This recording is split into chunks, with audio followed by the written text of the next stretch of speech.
Welcome everyone. இன்னைக்கு நம்ம என்ன டாபிக் பார்க்க போறோம் அப்படின்னா how to use AGV in dispatch system using technomatix PLM. So இதான் இன்னைக்கு பார்க்க போறோம். ஸோ லாஸ்ட் வீக் நம்ம வந்து ஒரு வீடியோ போட்டிருந்தோம். அந்த வீடியோவில் இருக்கிற அதே மாடல் தான் இந்த டைம் நம்ம யூஸ் பண்ண போறோம். அது எப்படிங்கிறத பார்க்கலாம். இப்போ நான் டெக்னோமேட்டிக்ஸ் சாஃப்ட்வேர்க்குள்ள போயிடுறேன். ஸோ இது வந்து லாஸ்ட் வீக் நம்ம போட்டிருந்த மாடல். இங்கே நான் ஒரே ஒரு விஷயத்த மாடிஃபை பண்ணியிருக்கேன். நான் என்ன அசியூம் பண்ணியிருக்கேன் அப்படின்னா லாஸ்ட் வீக் நம்ம இந்த இடத்துல ஒரு கன்வேரும் ஒரு ட்ரெயினும் போட்டு இந்த ரோபோ இங்க இருந்து அன்லோடு பண்ண ஆப்ஜெக்ட்லாம் இங்க பிளேஸ் பண்ணி ட்ரெயினுக்கு கன்வேயர்ல பிளேஸ் பண்ணி ட்ரெயினுக்கு அனுப்புற மாதிரி போட்டிருந்தோம். ஸோ அது நீங்க இதுல டிஸ்கிரிப்ஷன்ல இருக்கக்கூடிய அந்த லிங்கை ஓப்பன் பண்ணி பாத்தீங்கன்னா நமக்கு தெரியும் அந்த மாடல். ஸோ இப்போ அதுல வந்து அந்த கன்வேயரையும் ட்ரெயினையும் நான் எடுத்துட்டு இங்க அதுக்கு பதிலாக நாம ட்ரெயின் பண்ண வேண்டிய இடம், அதாவது இதை வெளியேற்ற வேண்டிய இடம் கொஞ்சம் தள்ளி இருக்கிறதா நம்ம இமேஜின் பண்ணிக்கிறோம். இந்த கம்பெனில இங்க இருந்து ஒரு வேற ஒரு இடத்துல இருக்கிறதாவும் அந்த இடத்துக்கு ஒரு ஏஜிவியை யூஸ் பண்ணி அதை டிரான்ஸ்போர்ட் பண்றதாவும் நான் பிளான் பண்றேன்.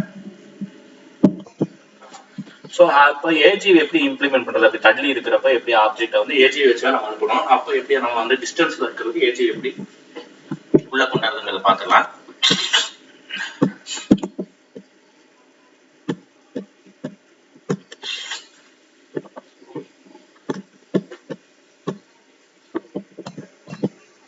ஓகே, ஸோ ஏஜிவி கொண்டாடணும் அப்படின்னா நமக்கு தெரியும் டிரான்ஸ்போர்ட்டர் தான் ஏஜிவி ஆப்ஷன். ஸோ இந்த டிரான்ஸ்போர்ட்டரை நான் டூப்ளிகேட் பண்ணிக்கிறேன்.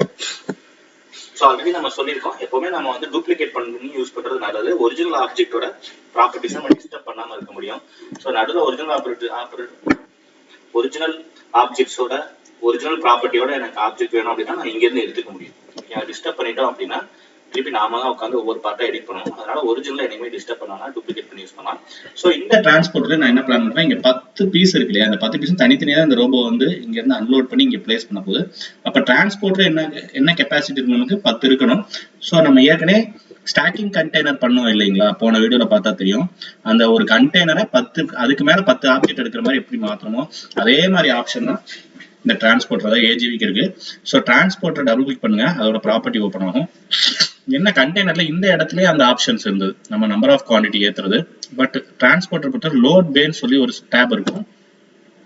அந்த டேப்ல அந்த ஆப்ஷன் கொடுத்துருப்பாங்க. இங்க இருக்கு X dimension, Y dimension, Z dimension. So X dimension, Y dimension, Z டைமென்ஷனாலே குவான்டிட்டிஸ் தான். ஸோ எக்ஸ்ல இங்க 3 இருக்கு. நம்ம ஏற்கனவே சொன்னோம் ஏஜிவிலையும் ஒரு கண்டெய்னர் தான் வைக்கிற அளவுக்கு அங்க இடம் இருக்கும்.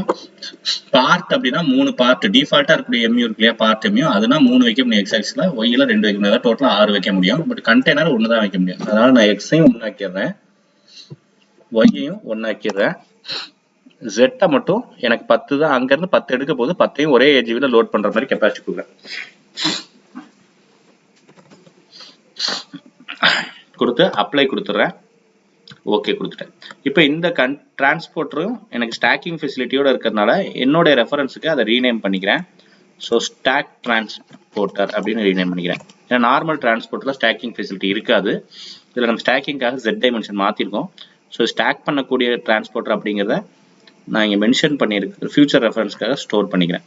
இப்போ இங்கேருந்து ஏஜிவியை நான் இங்கே இம்ப்ளை பண்ணணும். அதுக்கு என்ன பண்ணால் ஏஜிவி மூவ் ஆகுதுன்னா ஒரு ட்ராக்கை நான் கிரியேட் பண்ணுவோம். ஸோ நான் என்ன இந்த இதை வந்து வியூவில் வந்து பிளானிங் வியூவில் 2D ஸ்விட்ச் பண்ணிக்கிறேன். ஸோ இங்கேருந்து ஏஜிவி ஸ்டார்ட் பண்ணுற ட்ராக்கை ஐ அஸ்யூம் தட் இங்கேருந்து நம்ம கன்வேயர் வரைகிற மாதிரியே தான் கண்ட்ரோலுக்கு யூஸ் பண்ணிங்கன்னா ஆர்க் ஜென்ரேட் ஆகும். நான் எங்கே அஸ்யூம் பண்ணுறேன்னா இந்த இடத்து வரைக்கும் இவ்வளோ தூரம் வந்து டிரான்ஸ்போர்ட் ஆகி தான் ஜாப் வந்து ட்ரெயின் பண்ணணும் அப்படின்னு நான் அஸ்யூம் பண்ணியிருக்கேன். ஸோ இப்போ இந்த டிஸ்டன்ஸ் இருக்கு பார்த்தீங்களா, இந்த டிஸ்டன்ஸ் எல்லாம் நம்ம வந்து அட்ஜஸ்ட் பண்ணிக்க முடியும். ஸோ இந்த ட்ராக்கை ஆர்க்கை வச்சு இது பிளேஸ் பண்ணிட்டோம்.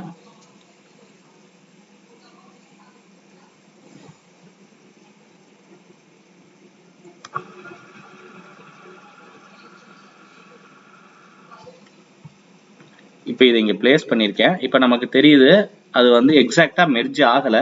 ஸோ இது கன்வேயருக்கு என்ன நம்ம பண்ணமோ அதே தான் இங்கே பண்ண போகிறோம். ஸோ இது எல்லாமே கன்வேயர் எப்படி ட்ரா பண்ணமோ அதே மாதிரி தான். ஸோ இந்த லென்த், இந்த செக்மெண்ட்டை கிளிக் பண்ணிக்கலாம். இங்கேருந்து பார்த்தோன்னா இது 1, இந்த ஆர்க் இருக்க 2, 3, 4, 5, 6, 7, 8 செக்மெண்ட் இருக்கு. இதில் 7வது செக்மெண்ட்ல இருக்கிற லென்த்தை நம்ம மாற்றினா போதும், கன்வேயரில் பண்ண மாதிரி தான். ஸோ அதே ஆப்ஷன்ஸ் ரைட் கிளிக் பண்ணுறோம், செக்மெண்ட்ஸில் போயிட்டு எடிட் கொடுக்குறோம். 7வது செக்மெண்ட்ல இருக்கக்கூடிய லென்த்தை நாம மாத்த போறோம். அந்த லென்த்தும் 1 2 3வது செக்மெண்ட் லென்த்தும் இந்த ஆப்போசிட் ரெண்டும் சேம் லென்த் தான். ஸோ ஆப்போசிட்டோட லென்த் என்னவோ அதை காப்பி பண்ணி, அதாவது 3வது செக்மெண்ட் தான் ஆப்போசிட் செக்மெண்ட், 3வது செக்மெண்டோட சைஸை 7வது செக்மெண்ட்ல போட்டுட்டோம் அப்படின்னா நமக்கு சைஸ் மேட்ச் ஆயிடும். ஸோ நம்ம இங்கே ஸ்டார்ட் பண்ணோம். ஸோ இது 1, இது 2, இந்த பாயிண்ட் 2, 2க்கும் 3க்கும் நடுவில் ஆர்க் இருக்கு, 3க்கும் 4க்கும் நடுவில் லென்த் இருக்கு. ஸோ அப்போ 3க்கும் 4க்கும் நடுவில் இருக்கிற லென்த் அப்படின்னா 4ல் இருக்கு 6.15. இதை காப்பி பண்ணுறோம். அப்போ 1 2 3 4 5, ஆர்க்கோட எண்டு 5, இது 6, இது 7, இது 8. அப்போ நான் 7க்கும் 8க்கு இருக்கிற லென்த்து 8ல் ரிஃப்ளெக்ட் ஆகும். ஸோ 8ல் அந்த லென்த் காப்பி பண்ண 6.15 இங்கே தூக்கி போட்டுறேன். ஸோ அப்ளை கொடுத்துறேன். இப்போ பார்த்தீங்கன்னா அது ரெண்டு ஈக்குவலாக மெர்ஜ் ஆயிடுச்சு. இப்போ நான் சொன்ன 1 2 3 உங்களுக்கு புரியல, கன்ஃபியூஷனாக இருக்குது அப்படின்னா நீங்கள் ஷோ மேனிபுலேட்டர்ஸ் ஆப்ஷன் எனபிள் பண்ணால் உங்களுக்கு கிளியராக தெரியும். ஸோ ஷோ மேனிபுலேட்டர் எம்ங்கிற ஆப்ஷன் வச்சு பண்ண முடியும். இப்போ பார்த்தீங்கன்னா பாயிண்ட்ஸ் தெரியும். ஸோ இதான் அந்த 1 2 3 1 2, நான் இங்கே தான் ஸ்டார்ட் பண்ணேன், அதனால் இங்கேருந்து 1 கவுண்ட் பண்ணுறேன். 1 2 3. ஸோ 3க்கும் 4க்கும் இருக்கிற லென்த்து 4ல் முடியும், 4ல் இருக்கும். 4க்கு 5க்கு நடுவில் ஆர்க்கு, 5க்கு 6க்கு நடுவில் இருக்கிற லென்த்து 6ல் முடியும். ஸோ அதை நான் இன்னொரு தடவை உங்களுக்கு காமிக்கிறேன். செக்மெண்ட்ஸு எடிட் அப்படின்னு கொடுத்தா அந்த டேப்லெட் காலம் ஓப்பன் ஆகும். இதில் கவனிச்சோம்னா தெரியும் 1க்கு 2க்கு நடுவில் லென்த்து இதுதான் 1, பாயிண்ட் 1ங்கிறது அதனால தான் எம்டியாக இருக்குது. 1க்கு 2க்கு நடுவில் இருக்கிற லென்த்து 2ல் ரிஃப்ளெக்ட் ஆகும். So 4 metres. 2க்கும் 3க்கு நடுவில் 90 டிகிரி பெண்டு, அதனால 3ல் 90 டிகிரி பெண்டு காமிக்குது. 3க்கு 4க்கு நடுவில் இருக்கிற லென்த்தை 4ல் காமிக்கும். ஸோ ஒவ்வொரு மெஷர்மெண்ட்டையும் அந்த பாயிண்டோட நெக்ஸ்ட் சக்ஸஸ் பாயிண்ட் இருக்கு இல்லையா, அந்த பாயிண்ட்ல தான் காமிக்கும். ஸோ அதனால தான் நான் 3க்கு 4க்கு நடுவில் இருக்கிற கேப்பை 5 6 7, 7க்கும் 8க்கு நடுவில் இருக்கிறதுனா 8ல் முடியுங்கனால 8ல் மாற்றினேன். மாற்றினோன்னே இந்த இடத்துல அந்த ஆஃப் செட்டு மறைஞ்சிருச்சு. இப்போ நான் வந்து ஷோ மேனிபுலேட்டர்ஸ் ஆப்ஷனை எம் பட்டனை கிளிக் பண்ணி எடுத்து விட்டுட்டேன். ஓகே, இப்போ இந்த இடத்துல கவனிச்சிங்க அப்படின்னா இந்த ரெண்டு கனெக்ட் ஆயிருக்கா அப்படிங்கிறத நம்ம கன்ஃபார்ம் பண்ணணும். ஸோ அதனால கனெக்டரை எடுத்து இந்த பாயிண்ட்டையும் இந்த பாயிண்ட்டையும் ஒன்று சேர்க்கிறேன். கனெக்ட் ஆயிடுச்சு. இப்போ கனெக்ட் ஆன அடையாளமாக இங்கே ஒரு சின்ன ப்ளூ கலர் லைன் நமக்கு வந்திருக்கு. ஸோ இதுக்கு முன்னாடி அது கனெக்ட் ஆகலை, இப்போ தான் கனெக்ட் ஆயிருக்கு. ஸோ கனெக்டரை வச்சு ஸ்டார்ட் பாயிண்ட்டையும் எண்டு பாயிண்ட்டையும் லாக் பண்ணிக்கோங்க. அடுத்தது இந்த ஏஜிவியை உள்ள அனுப்புறதுக்கும் சோர்ஸ் வேணும். ஓகேங்களா, இந்த சோர்ஸ் எடுத்துக்கிறோம், இங்கே வந்து பிளேஸ் பண்ணிடுறோம். பிளேஸ் பண்ணிட்டு இந்த ஏஜிவியோட இந்த சோர்ஸை வந்து ஏஜிவி அனுப்புறதுக்கு இந்த ட்ராக்கோட கனெக்ட் பண்ணிக்கிறேன் ஸ்டார்ட் பாயிண்ட்ல. ஸோ இப்போ நான் கனெக்ட் பண்ணிட்டேன். இந்த பாயிண்ட்டுக்கு ஏஜிவி வந்துடும். ஸோ ட்ராக்கையும் அதே மாதிரி தான் இந்த பிக் அண்ட் பிளேஸ் ரோபோட்டோட ஒர்க் ஸ்பேஸ்க்குள்ள கொண்டாந்து வச்சிருக்கேன், ஒர்க் பிளேஸ்ல. ஓகேங்களா, அடுத்தது இந்த ஒர்க் என்வெலப்பை விட்டு ட்ராக் நகர்ந்துருக்க கூடாது. ஸோ நெக்ஸ்ட் வந்து என்ன பண்ண போறேன் அப்படின்னா, அந்த ஸ்டாக் டிரான்ஸ்போர்ட்டரை தூக்கி இந்த சோர்ஸ்க்குள்ள போட போறேன். போட்டுட்டு இப்போ இந்த இடம்லாம் நம்ம ஆல்ரெடி போன வீடியோவில் பண்ண செட்டிங்லாம் அப்படியே தான் இருக்கும். இந்த பாயிண்ட்லேயும் செட்டிங் அப்படியே இருக்கும். இந்த ரோபோவை இங்கே அன்லோட் பண்ணுறதுக்கு மட்டும் இப்போ ஆப்ரேஷன் கொண்டு வரணும். ஸோ இதை தூக்கிட்டு வந்து இந்த ட்ராக் மேலே கொண்டு வந்தீங்கன்னா ஆரோ மாறும்.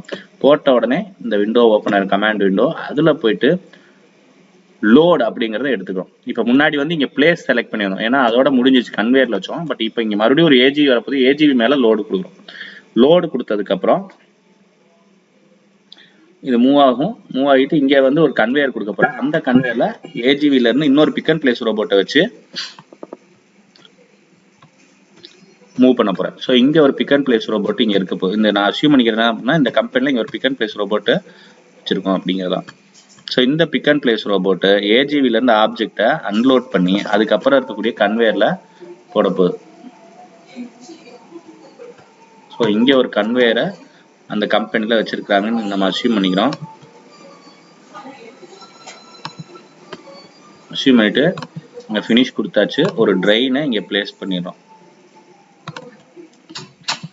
ஸோ இப்போ இந்த ஆப்ஜெக்ட் இங்கே பிளேஸ். ஸோ இது வந்து என்ன பண்ணணும், இங்கேருந்து வர ஏஜிவிலேருந்து அன்லோட் பண்ணணும் மறுபடியும். ஸோ அன்லோட் ஆப்ஷனை செலக்ட் பண்ணிக்கிறேன். ஏஜிவிலேருந்து அன்லோட் பண்ணி இந்த கன்வேயரில் திருப்பி பிளேஸ் பண்ணணும். So place. Okay,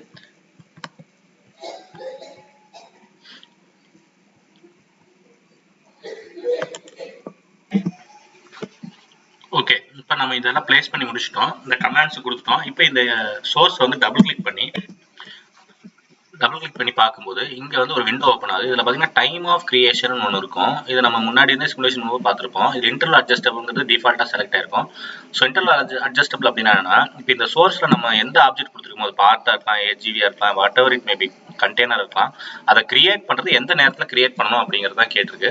so time of creation amount அப்படின்னா ஒன்று இங்கேருந்து அனுப்பினோன்னு இன்னொன்று ரெடி பண்ணி வச்சுக்கிறது அப்படின்னு அர்த்தம். அதான் -1. -1னா இங்கேருந்து ஒன்று போயிடும், போன உடனேவே இங்கே இன்னொன்று ரெடி ஆகிடும். அதான் -1. இது மேக்ஸிமம் -1 தான் கொடுக்க முடியும். -2 எல்லாம் கொடுத்தா எரர் வரும். இப்போ உங்களுக்கு போட்டு காமிக்கிறேன்.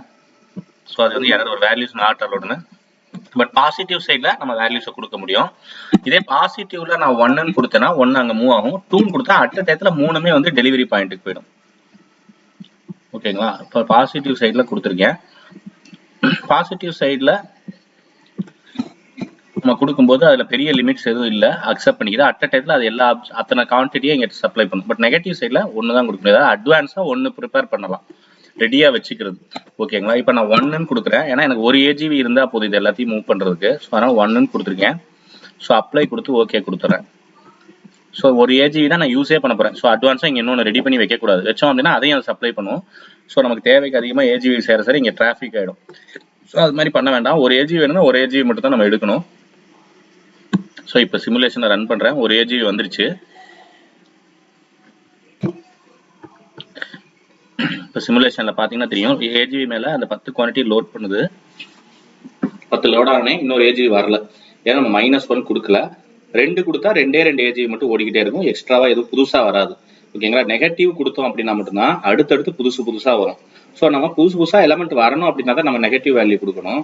இல்லைன்னா ஒரு ஃபிக்ஸட் குவான்டிட்டி கொடுக்கணும்னா பாசிட்டிவ்ல கொடுக்கணும். இப்போ 10 ஏஜிவி எனக்கு வேணும் அப்படின்னா 10ன்னு கொடுத்தா 10 மட்டும் இருக்கும், அதை தாண்டி 11 ஒரு ஏஜிவி வராது.